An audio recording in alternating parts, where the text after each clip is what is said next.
हाँ, 6 साल बाद पहली बार अपनी बेटी के कमरे में गई, लेकिन जो नजारा उसने वहाँ देखा वह देखकर हैरान रह गई। हर महीने वो बेटी के लिए 30,000 युआन भेजती थी, लेकिन बेटी की अलमारी में एक भी ठीक कपड़ा नहीं था और जो जूते पहने थे वो भी फटे हुए थे। इसके उलट बगल वाले कमरे में उसके भतीजे का कमरा महंगे खिलौनों और ढेर सारी टॉफियों चॉकलेट्स से भरा पड़ा था। लेकिन जो चीज और भी ज्यादा दिल तोड़ने वाली थी वो थी बेटी की डायरी। जब माँ ने उसे पढ़ा तो हर एक शब्द उसकी छाती में तीर की तरह चुभ रहा था, क्योंकि उसमें लिखा था कि उसकी बेटी इन सालों में कितनी तकलीफें सहती रही। जब पति पत्नी ने पूरी डायरी पढ़ ली तब उन्हें समझ आया कि उनकी बेटी इन 6 सालों में गांव में कैसी बेहाल और अपमानित जिंदगी जी रही थी। असल में 6 साल पहले जब उनका दूसरा बच्चा जन्म लिया तो पैसे कमाने के लिए दोनों शहर चले गए और अपनी पहली बेटी को दादी के पास छोड़ दिया। शहर में मेहनत करके जब उनकी जिंदगी संभलने लगी तो उन्होंने हर महीने दादी को 30,000 युआन भेजने शुरू कर दिए ताकि बेटी की अच्छे से देखभाल हो सके। लेकिन दादी पोते को ज्यादा मानती थी और पोती से नफरत करती थी। उसने सारा पैसा छोटे बेटे के बच्चे पर खर्च किया और अपनी पोती को भूखा रखा। कई बार जब छोटी बच्ची बहुत भूखी होती तो वो सिर्फ एक कटोरी पतली खिचड़ी मांगती थी, लेकिन दादी उसे वो भी नहीं देती।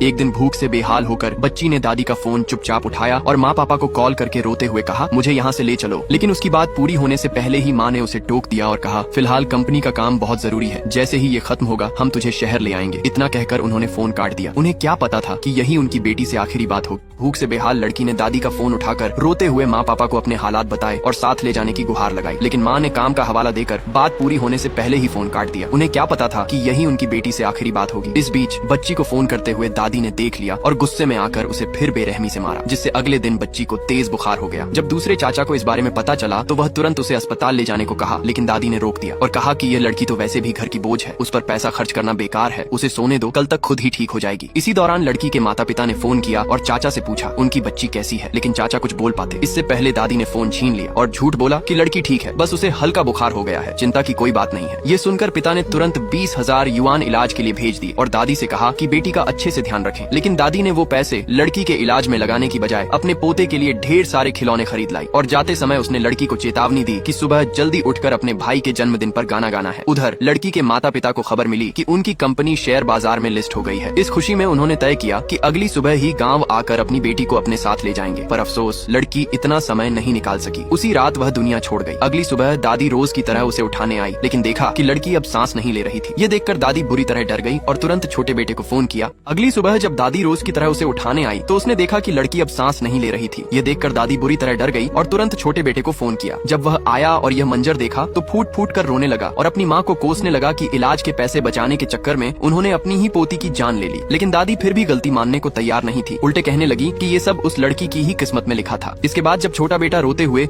अपने बड़े भाई को इस बात की खबर देना चाहा तो दादी ने उसे रोक लिया और कहा, अगर इस बारे में उन्हें पता चला तो हर महीने जो 30,000 रुपए भेजते हैं वो बंद हो जाएंगे, फिर उनके बेटे के खिलौने और स्कूल की फीस का क्या होगा। दादी ने समझाया कि बड़ा बेटा शहर में बिजनेस करता है, वह इतना जल्दी आने वाला नहीं है, इसलिए उसने छोटे बेटे को समझाया कि जल्दी से लड़की को दफना दो और जब तक हो सके ये बात छुपा कर रखो। इसलिए छोटा बेटा लड़की को एक बांस की चटाई में लपेट कर पीछे की पहाड़ी पर ले जा रहा था। तभी अचानक बड़ा बेटा वापस आ गया और उसने देख लिया और पूछा, कहाँ जा रहे हो? लेकिन छोटे भाई ने बहाना बनाते हुए कहा, बस थोड़ा कचरा है, फेंकने जा रहा हूँ। लेकिन बड़े भाई को कुछ संदेह हुआ, इसलिए उसने पूछा, कौन सा कचरा है जो चटाई में लपेट कर फेंकने जा रहे हो?